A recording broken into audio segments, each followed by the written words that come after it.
Magandang tanghali mga kabay. So meron po akong estimate dito. 39505 letter E.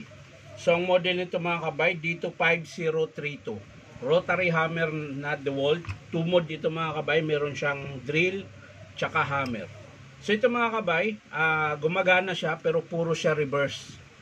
Tapos iti-testing din natin yung hammer niya kung malakas pa, kaya kinabitan ko siya ng bala. So yan mga kabay, iti-testing po natin.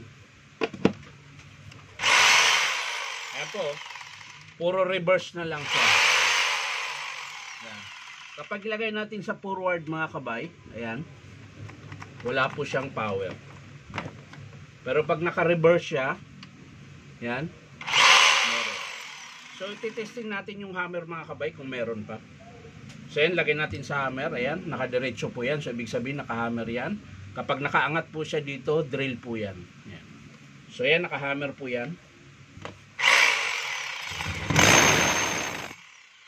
So malakas pa naman yung hammer niya mga kabay. So ang problema lang talaga yung brush holder. So tanggalin natin yung bala. Tapos isilipin natin yung kanyang brush holder. So ang sira niyan mga kabay yung brush holder lang po. Ayan. Pero bubuksan natin, baka may iba pa pong sira.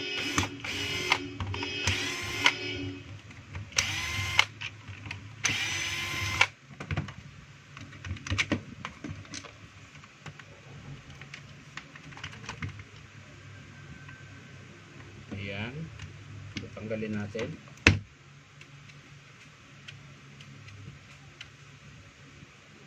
So ayan mga kabay, dito lang po talaga sa brush holder niya. Yung pinaka forward niya po ay pudpud na po yung terminal niya. Para kasing nakaganyan lang yan mga kabay. Ayan, parang nakaganyan lang yung contact niya. Pag yun napudpud dito mga kabay o sa kabila, hindi na po siya magpang-abot. Kaya po wala siyang forward, puro siya reverse. Yung forward tsaka reverse, puro nakaganon po yung contact nun. Yan. Nakadikit lang po. Yan.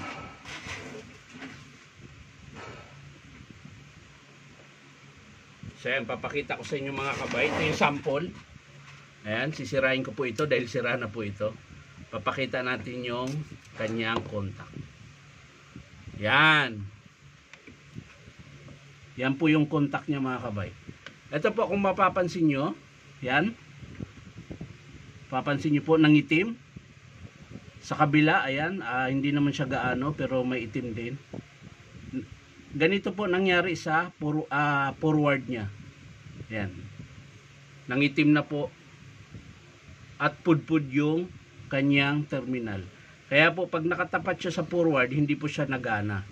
Pero pag ibalik mo siya sa reverse dito, sa wala pong tama, gagana po siya. Kaya ganun po yung nangyari kung bakit puro reverse na lang ang kanyang drill. So ito mga kabay, hindi ko na po bubuksan dito sa loob dahil wala naman pong problema. Yung armature niya okay pa naman. Ayan. Titesting natin na bukas para makita natin kung masikla ba masyado o hindi. Ayan. So titesting natin na nakabukas.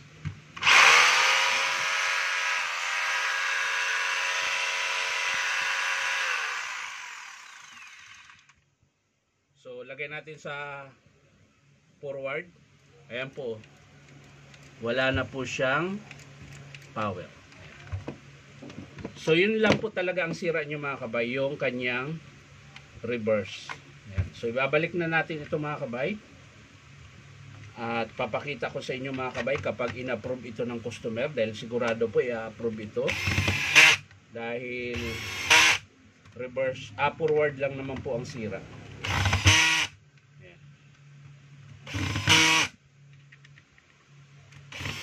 Natapos na yung ating unang estimate nitong araw na ito mga kabay. So maraming salamat sa panonood. Ulitin ko lang mga kabay, ang model nito ay dito 5032. Ang papalitan natin dito mga kabay ay yung kanyang brush holder. Yan lang po. So maraming salamat mga kabay. At saka syempre baka naman pwede makahingi sa inyo ng isang subscribe dito po sa aking YouTube account na Inom Tabay. So maraming salamat. Bye bye.